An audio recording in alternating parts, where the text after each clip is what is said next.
It was a warm, breezy night on May 30th, 2005, in Aruba. The island's soft waves kissed the shores as American high school graduate Natalie Holloway, on a celebrate trip with 124 classmates, prepared for her final night of freedom before heading back to Alabama. She was last seen leaving around 1:30 a.m.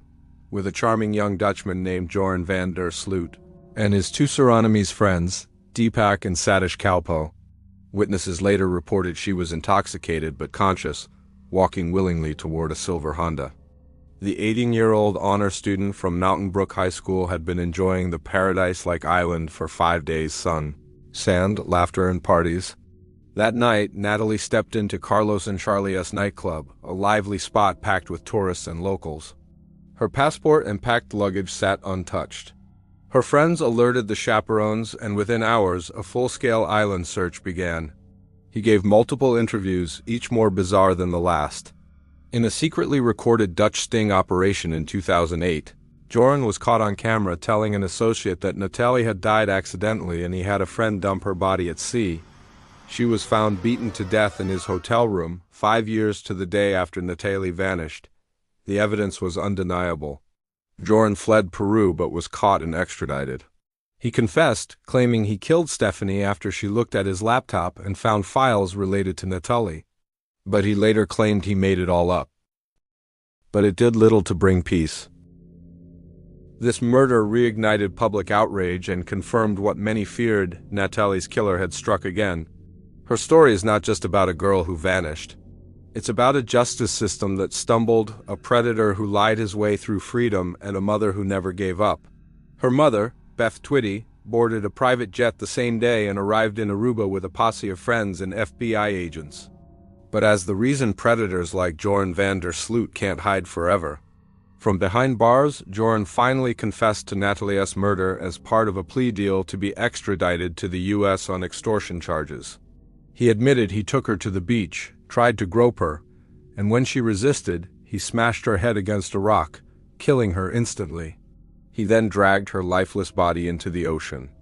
She immediately named Joran van der Sloot as the last person seen with her daughter. By morning, Natalie was gone. When Natalie didn't appear at the hotel for her flight, panic set in. And even though justice was delayed, in the end, a killer finally spoke the truth. Despite multiple searches, including draining ponds, sifting sand, and scanning ocean floors, Natalie's body was never found. Her disappearance became international news, sparking headlines across the U.S. and worldwide. Joran, just 17 at the time, initially claimed he dropped Natalie off at her hotel. But that story shifted quickly. In one version, he said she wanted to see the sharks at the beach. In another, he claimed she collapsed on the sand and he left her there. The Kalpo brothers backed some of these claims but often contradicted each other and themselves. The Aruba police arrested all three boys twice, citing suspicion of murder and kidnapping.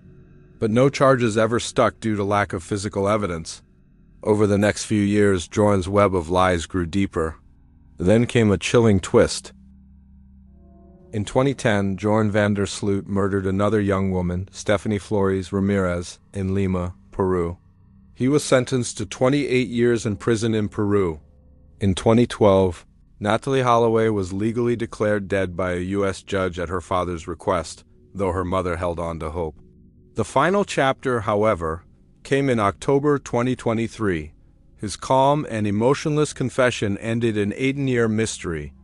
The case of Natalie Holloway still echoes through true crime history, a haunting reminder of how easily paradise can turn into a nightmare. Beth Holloway's tireless search for the truth became a symbol of relentless hope.